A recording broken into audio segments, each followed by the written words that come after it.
I'm Davey. I'm Eli. And this is Underbrush. Whoa. It's a 2D platformer for the Super Itch.io Entertainment. This is a game about a fairy who got cursed by an evil witch and her wings don't work that good anymore. He changes that story every time. Every single time. So this is where we started with the game. Pretty simple animations, pretty simple tile set. Got a move and a jump, whatever. You know, had this done by like Wednesday evening. This is where we're at. So much better tile set thanks to Eli. We've got all sorts of hazards that you have to avoid. We have collectible power-ups that do reset upon death. I was pretty happy with that. And much better looking and better, more intelligent enemies than we had before. Oh, I didn't skip to that. Oh, that's the end of the video. Oh. Yeah. Okay. Alright, so to make this we used Godot. We used Aseprite for the tile maps. We used, this one's pronounced, I believe it's Buska Keel, which is Celtic for music blocks. Oh. It's a very lightweight music creation app. We have 3 different songs. I wrote them all. Also, this app is made in Godot, which is neat. And of course, we use JSFXer like a lot of the rest of the people in this room. And of course, we relied heavily on the Brackeys videos, the pillars of our game, because we happened to make a 2D platformer, which was great because we wanted to focus on polish with our game. We wanted to make it as good as possible for a simple gameplay concept. In terms of the aesthetics of the art direction, I was looking at pixel art. These are some of the references that I found. One thing I really wanted to implement was different palettes. So this is from Super Game Boy.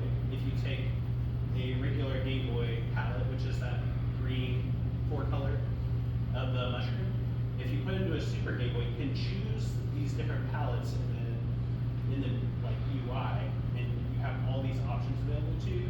And we wanted to implement something similar. So what we have is after some failed attempts, we ended up using a shader where it basically maps. This is just like a basic 4 colors.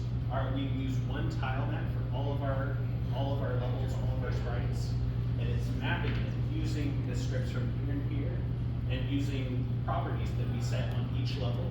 We can set that dynamically to, like, you know, the darkest color to that darkest color, that second darkest color to that second darkest color, and so it works out really well. These are our different upgrades. So you start off with a little piddly jump, you get a bigger jump, a double jump, and a forever jump. And when you transition to new levels, like, you retain the power-ups you had before.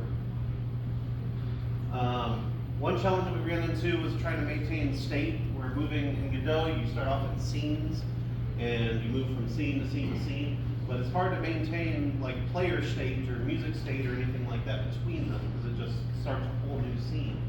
So we had to create something called auto load, which is something that is persistent across scenes, across for the whole game. So we put all of our global variables in there. So the player state, like how many power-ups you've got, how many secrets you've got, and the music, the position of the music updates every frame. So if you die and we reload a scene, instead of having to hear our songs from the beginning all over again, it loads right from where you left off. We also have 2 UI screens. First, for the start screen, it's just a basic image, and then we're using an animated sprite 2D, same as our player character, that animates a little bit, and you can choose to start over from new. And then we have our end screen, which will dynamically show you how many of the secrets that you found at the very end of the screen, and that animates them on. And then after it tells you how many secrets you got, it'll back to the start screen. We had quite a few challenges with this. One thing that didn't quite work out was the music's supposed to loop if you've been in the level for too long. There's code in there that tells it to do that, and it just stopped working for some reason. So if you die, it starts back up, but otherwise it's just going to be silent until you either finish the level or die. We had a lot of challenges, but ultimately we hit all of our stretch goals too. We were really happy with that. Special thanks to Kelsey Atkinson for the nude views. That really helped a lot.